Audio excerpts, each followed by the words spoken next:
Seja muito bem-vindo, meu nome é Pablo, esse aqui é o canal Versão Brasileira. Olha aqui com quem nós estamos aqui hoje, nosso deputado estadual eleito Bruno Engler e nosso deputado federal eleito Cabo Júnior Amaral, aquele da musiquinha que vocês já conhecem. Pra deputado federal é Cabo Júnior Amaral. Eu sei, já sei então.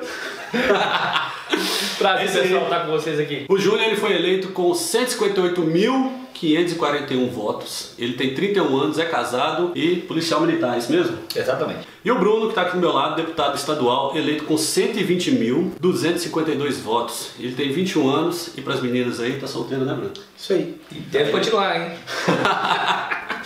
Nosso aí, deputado estadual. Gente, muito obrigado mesmo vocês estarem participando aqui. De verdade, é uma honra para a gente estar aqui. A gente conseguiu fazer uma entrevista aí com o governador eleito, né, Romeu Zema, e agora tá com vocês aqui, de verdade, que é um prazer. Vocês dois são inspirações para mim nesse quesito político. Eu sou um cara que eu gosto muito de falar sobre política e ver vocês dois aí despontando com essa quantidade de votos que vocês tiveram aí, cara, e com aqueles ideais aos quais eu também defendo. Bacana. Então, cara, é uma honra muito grande mesmo. Muito obrigado vocês estarem aqui.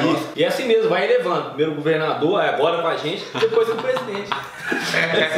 Dá tudo certo, Jair Bolsonaro, estamos chegando aí para fazer uma entrevista, hein? É isso aí. Cara, eu gostaria de fazer uma pergunta primeiro para vocês dois. Qual que é o sentimento de saber que mais de 100 mil pessoas confiaram, né? Confiam em vocês. Vocês esperavam também ter essa quantidade de votos que vocês tiveram? Olha, o sentimento é muito gratificante, é um orgulho enorme saber que a nossa campanha foi um sucesso a ponto de bater os 100 mil votos e também é uma grande responsabilidade agora de representar essas pessoas. Eu vou chegar na Assembleia como o terceiro deputado mais votado de Minas Gerais. Não é pouca coisa, então eu tenho que honrar o voto de cada um desses cidadãos que confiou a mim representá-los na Assembleia Legislativa. E realmente não esperava. No PSL a projeção era que com 30 mil votos se elegesse um deputado estadual. Acabou que o menos votado teve pouco mais de 20 mil, 21 mil, mas a gente estava trabalhando, eu pelo menos estava imaginando, era ter ali os 30 e buscar, claro, uma sobra, mas eu pensava que ia bater 35, 40 mil. Eu tive 3 vezes a expectativa, mostra que a gente conseguiu atingir as pessoas, que a nossa divulgação foi bem feita, que os nossos coordenadores do interior fizeram um excelente trabalho divulgando o nosso nome por todo o estado de Minas Gerais e que realmente quem nos vê os nossos vídeos, acessa o nosso conteúdo, sabe que nós somos genuínos, a gente acredita naquilo que a gente prega e nós somos 100% alinhados com o capitão Jair Bolsonaro. E aí, Júnior? Também, surpresa, né? O perfil do nosso eleitorado é diferenciado em relação à política tradicional, né? São pessoas que estão acompanhando de perto a política. A grande maioria dos nossos eleitores, acredito eu, tem prazer nesse acompanhamento e temos plena consciência que seremos mais cobrados e mais acompanhados de perto do que a maioria dos outros deputados eleitos. O nosso perfil é do pessoal de rede social, sim, a grande maioria, né? É um eleitor consciente, mas nós estamos dispostos e preparados para cumprir essa missão. Eu queria saber como é que foi a reação da família de vocês quando vocês falaram, eu quero me candidatar. E também como é que foi essa reação depois que ganharam, tipo assim, agora eu ganhei. E aí, como é que foi esses dois momentos aí de preparação para a campanha, de querer candidatar e depois já eleitos, né? Como é que foi isso? Então, eu sou estudante de Direito e minha mãe, desde que eu saí vereador, ela não queria que eu candidatasse, ela acha que a vida pública é um ambiente muito sujo e falou, não, forma advogado, você vai ser um bom advogado, vai ser juiz. Ela ficava brincando, vai ser igual o Sérgio Moro, vai ser juiz. Mas depois que eu falei, olha mãe, é o que eu quero, a minha convicção, ela ajudou demais, dedicou bastante na campanha, sabe, ela postava por 10 vezes por dia um negócio com meu nome, meu número, então deu uma força enorme. O meu pai, ele já gosta mais de política, então desde o início ele já achou bacana a iniciativa, incentivava, mas lá do Rio também não tem muito que ele possa fazer pela campanha, ele mora em Petrópolis. E depois a reação é de orgulho, né, de felicidade, de saber que o trabalho foi recompensado, que a gente conseguiu chegar lá, é uma sensação muito bacana. Então você está querendo dizer aqui para os nossos seguidores que sua mãe é um robô que foi paga pelo WhatsApp para fazer tudo isso? Exato, minha mãe foi caixa 2 meu e do Bolsonaro. E lá na sua casa, Júnior, como é que foi? Cara, meus pais são de origem muito simples, né? Então, eles não tinham, acredito que até hoje não não tem a dimensão de como funciona uma estrutura, né? Para você ter chance, não tô nem falando para ganhar, mas você ter alguma chance de vencer a eleição. Então, desde o primeiro momento em que eu passei a deixar claro a pretensão de ser candidato, né? Como pais, eles sempre acreditaram muito, né? Mas na inocência, porque na verdade a coisa evoluiu, porque há um ano atrás, totalmente improvável, para não dizer impossível, imaginar a nossa eleição, ainda mais, né, nos números que se apresentaram. Mas ajudaram muito também. Meu pai foi a campo, viajou bastante e voto a voto ajudou demais. A ficha já caiu? Acho que em partes.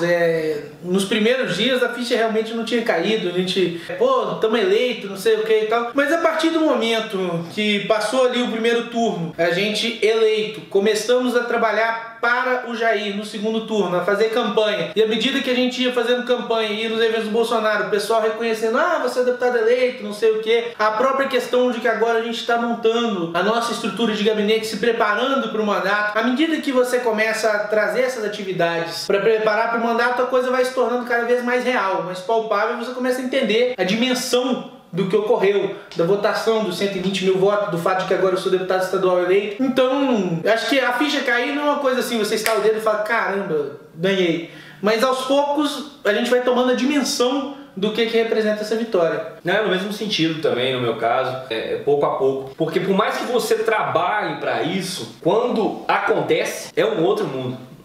Faça tudo novo. Desde aquele momento que eu coloquei o joelho no chão ali para agradecer a Deus, a cada dia é uma sensação diferente dessas fichas, que vão caindo ao longo desse tempo, como o Bruno falou, às vezes de ser reconhecido, pessoas do estado todo nos procurando.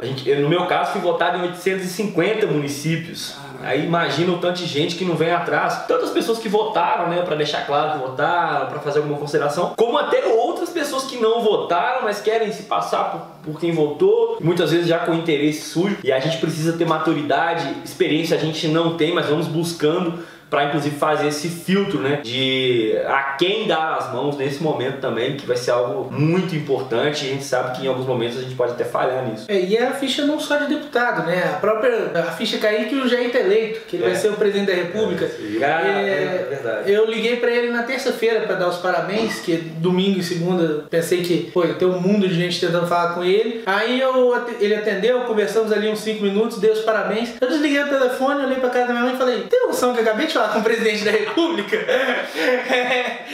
Desse nível.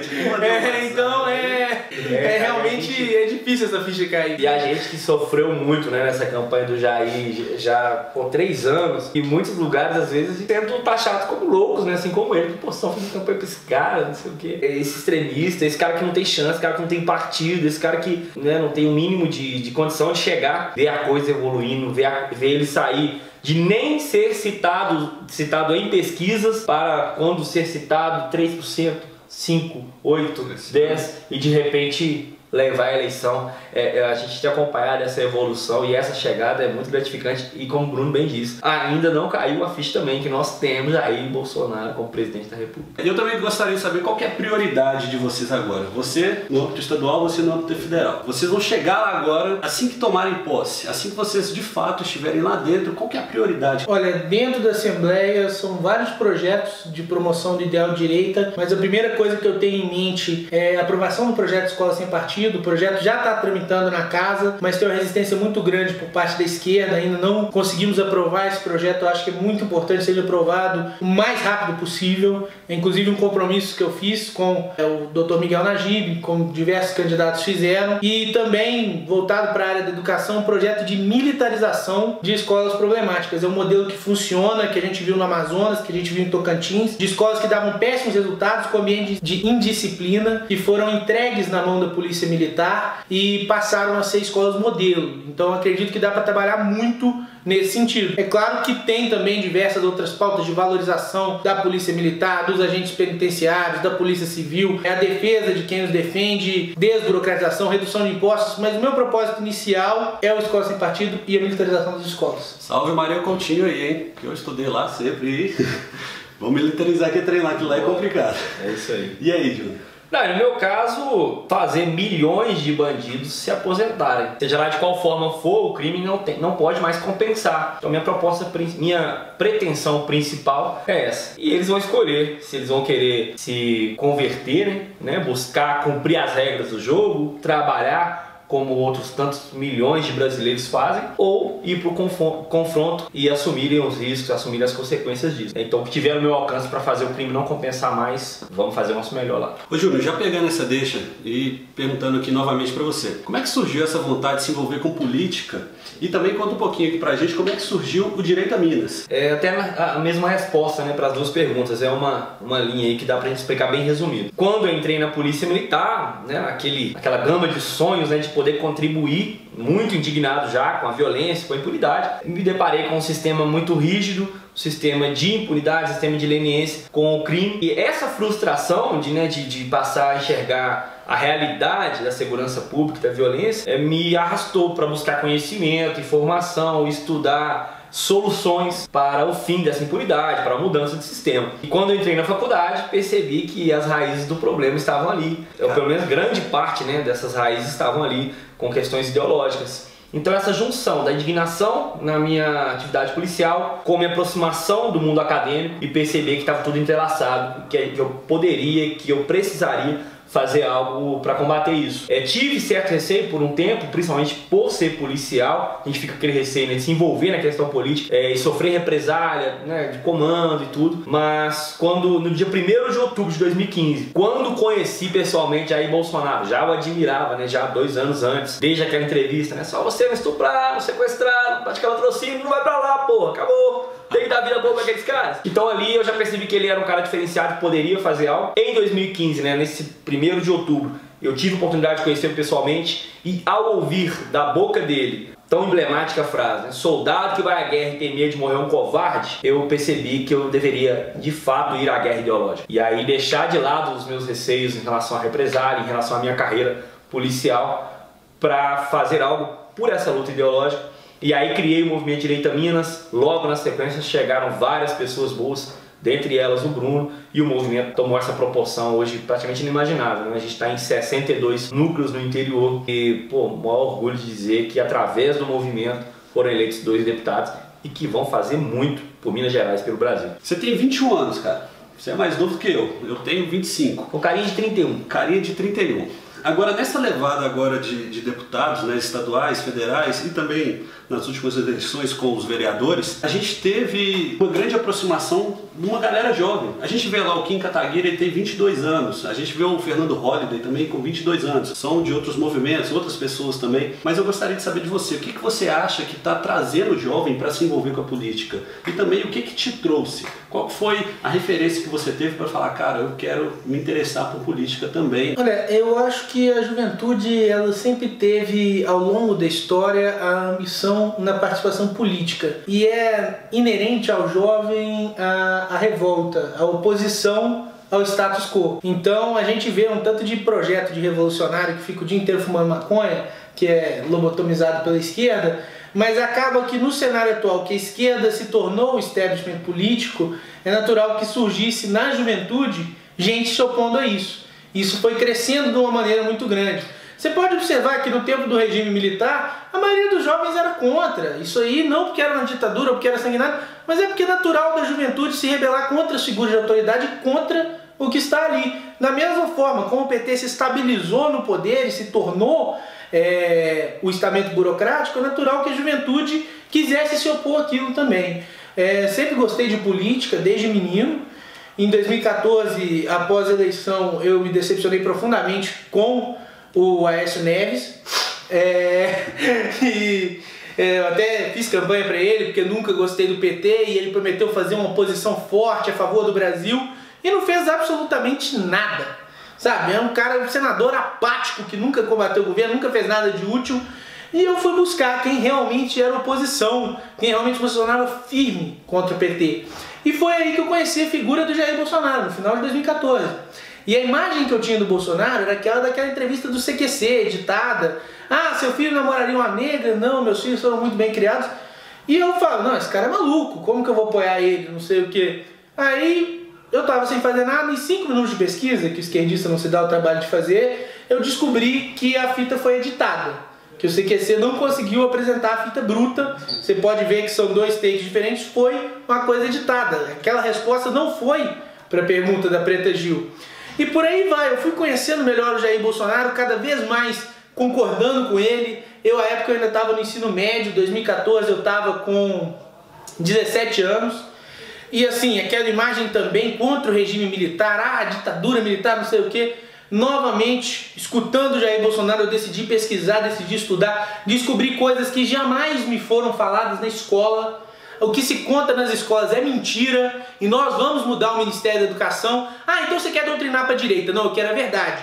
Eu quero que no livro de história tenha o nome do Pascoal Ranieri Mazzilli, que presidiu o país por 13 dias. Eu quero que se conte que quem derrubou o João Goulart foi o Congresso Nacional e que quem elegeu o Castelo Branco foi o Congresso Nacional. Que não foram os militares que foram lá com tanques de guerra e tomaram o poder, como enganosamente os professores de história dizem para doutrinar aluno. E fui cada vez mais me aproximando das ideias do Bolsonaro nas manifestações do impeachment. Eu ia sempre com a camisa escrito Bolsonaro presidente, depois conheci o Júnior, entrei para a Direita Minas, a gente começou a crescer enquanto movimento. O Júnior teve a ideia de eu sair candidato a vereador. A princípio eu estava bem receoso, mas aceitei a missão. E a gente, sem estrutura, sem dinheiro nem nada, conseguiu mais de 2.000 votos aqui em Belo Horizonte. E a partir disso o desenvolvimento político foi natural. E quando surgiram as eleições agora de 2018, a gente definiu que o Júnior seria candidato a deputado federal e eu seria candidato a deputado estadual. Então, a Direita Minas ela não tomou uma posição em relação ao governador nesse segundo turno, né? Ela ficou neutra, a Direita Minas ficou neutra em relação a esse posicionamento. Você, Bruno, que vai estar lá na Assembleia, você vai fazer parte da bancada do Zema, você vai ser contra a bancada que vai estar apoiando o Zema ou vai depender da proposta? Como que vai ser a sua reação nesse novo momento aí da sua vida? Então, a gente apoiou o Zema no primeiro turno, depois do primeiro turno ele falou uma série de bobagens, isso aí tem que ser dito, não é mentira, e o que nos levou a manter uma posição de neutralidade no segundo turno, justamente porque não dava para corroborar algumas coisas que... do próprio Jair em relação aos candidatos também.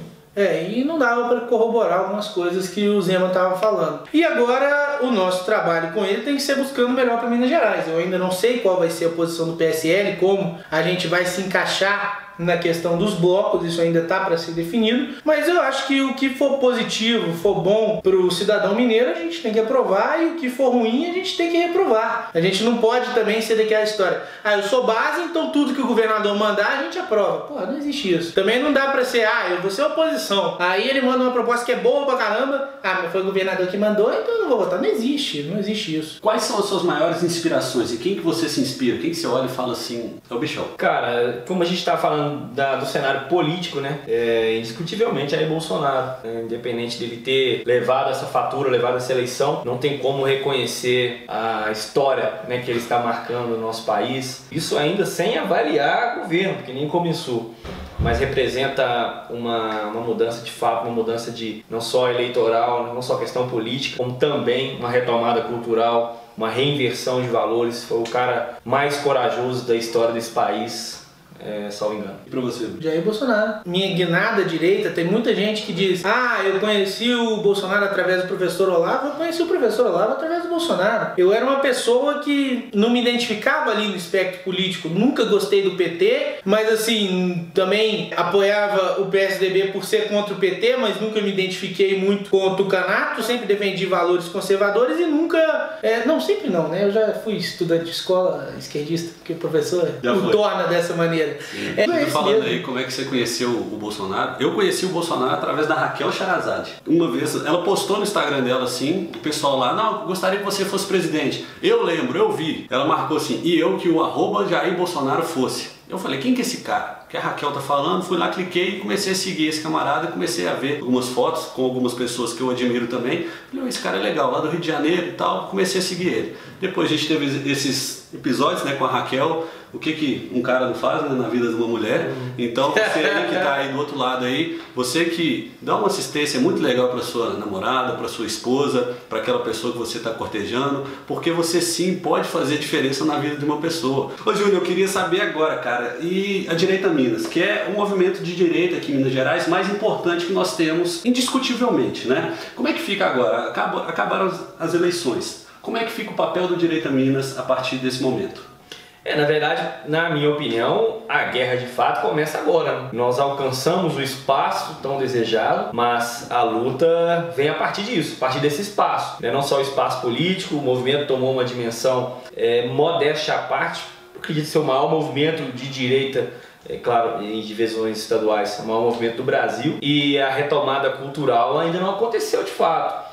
Eu vi muito um exemplo de um colega discussando onde ele diz o seguinte: tudo bem, a gente está colocando lá o presidente da República, mas isso não vai fazer com que as universidades deixem de ser esquerdistas da noite para o dia. Os militantes, pelo menos no primeiro momento, continuarão a serem fabricados, nos bancos das universidades, dentre vários outros locais em que a agenda esquerdista continua a ser pautada. Então é agora que a gente vai para a briga de fato. Claro, estou falando aqui não no sentido literal, antes que alguém coloque palavras na minha boca, mas vamos lutar muito para, nesse primeiro momento, pelo menos, equilibrar o debate político. Já era. Reportagem da Folha. Deputado federal do partido de Bolsonaro incita pancadaria petista.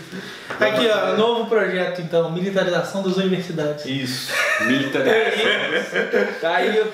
Então, vai ter uma excursão. Então, vai ter uma excursão agora também, né, de Direita Minas, lá para a posse do presidente, dia 31, né? Dia 1º. Não. A gente está organizando, um momento tão aguardado, para a Direita Minas nos últimos 3 anos. Acredito que é o momento que a gente mais desejou participar.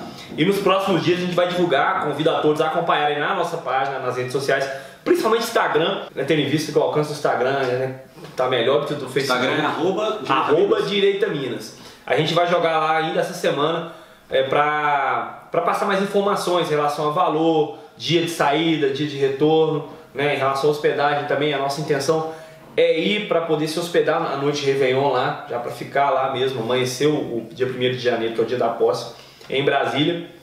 E na medida que a procura ocorrer, ou seja, se a gente conseguir fechar o primeiro ônibus com no máximo 2 semanas, provavelmente a gente vai buscar um segundo ônibus, e se for rápido também, buscar um terceiro, tentar dar essa oportunidade ao maior número de pessoas que estiverem dispostas a participar desse evento. No vídeo aqui no canal, vou deixar aqui em algum lugar, aqui vai aparecer aí na tela, que eu falo sobre deputados federais eleitos aqui em Minas Gerais. Você tem que ir lá assistir para que você conheça a gama de deputados que nós elegemos aqui no nosso estado. E para que você veja o Pablo dançando a música do Júnior. É isso que chegamos no ponto que eu gostaria de falar. Quem que foi a alma pensante que fez aquele jingle seu e o seu também, que é um rock and roll, e o do Júnior, que é aquele sertanejo que eu já passei para todo mundo, e eu vou deixar aqui no final do vídeo para você escutar e você também ficar viciado nessa música, que pelo amor de Deus, é toda hora que eu tô parado, eu acordo pra deputado federal, Cabo Júnior. Como é que foi isso? Vocês pensaram e falaram, não, vamos fazer uma música que vai agarrar na mente dos outros e eles vão votar na gente de raiva. Como é que foi isso? Cara, tanto eu como o Bruno, a gente tem uma mente criativa para paródia e tudo. Mas eu imaginei que fosse necessário que nós mesmos nos dispuséssemos a criar nossos jingles. E aí os primeiros lançamentos que eu fiz para pessoas profissionais fazerem os jingles, jingles, assim que fala em inglês. Jingle. É isso aí, fala em inglês. Jingles. Isso. Os primeiros lançamentos que a gente fez para os compositores fazerem os nossos jingles, eu me surpreendi, cara, é muito caro. E aí eu falei, não, isso eu mesmo resolvo essa porcaria aqui. E aí fui olhar alguns trabalhos, o pessoal, coisa muito xarope, Tipo, 1, 2, 3, vote outra vez, não sei o que. Eu falei, não, isso aí não é pra mim não. E aí, numa manhã de domingo lá em casa, faltava em torno de 10 dias pra campanha, 15 dias pra campanha. Peguei uma música que tava na boca da galera aí, que é o... Como é que chama a música mesmo? Amor Falso. Amor Falso. Amor Falso. E aí falou, vai ser nessa aqui. E aí, já com o número de candidatura em mãos, que o próprio Eduardo Bolsonaro tinha me sugerido, falou, vai com 17, 20, porque é meu número aqui em São Paulo. De repente vai ter até algum mineiro que vai errar lá querendo votar em mim, votar 17 e 20. E aí peguei o 17 e 20 e fui compor em cima dele. E, sinceramente, em torno de meia hora saiu para deputado federal Cabo Júnior Amaral, 17h20, eu vou votar. Tô ligado pra presidente, é Bolsonaro. E aquela do Bruno, que ele ia fazer uma paródia do Pablo Vittar, né? Quem que vetou? Não, Pablo Vittar é inclusive é seu xará. Não, aí é outro departamento. Eu cheguei a sugerir pro Bruno também uma música do mesmo estilo, mas não faz o estilo dele. Eu falei, não, vou pelo rock mesmo. Aí... Não, eu que fiz a minha música, eu tava procurando alguma música pra fazer o jingle, eu já tinha feito uma série de paródias do Bolsonaro, aí eu tava procurando a música pra fazer meu jingle de campanha, e aí eu pensando uma música que desse pra encaixar e tal, tava ouvindo a 98 no carro, inclusive cobrar o merchan, tava ouvindo a 98 no carro, e tocou essa música e eu comecei a pensar, pô, dá pra encaixar, encaixei e fiz o jingle. Top demais. Pessoal, eu gostaria de fazer uma pergunta também que é muito importante para mim. Eu, como conservador, como cristão, eu gostaria de saber se vocês, assim como eu perguntei lá naquele vídeo para o Zema, se vocês temem a Deus, se vocês, quando vocês foram eleitos durante a campanha, qual que é o relacionamento que vocês têm nesse sentido, né? Se vocês são evangélicos, católicos, mas puramente a pergunta seria essa, mais claramente. Vocês temem a Deus? Eu sou católico, desde que eu mudei para Belo Horizonte, aos 9 anos de idade, eu ia à missa todo fim de semana com a minha avó e com meu avô. Foram eles que me ingressaram no caminho da igreja, eu fiz primeira comunhão, eu sou crismado.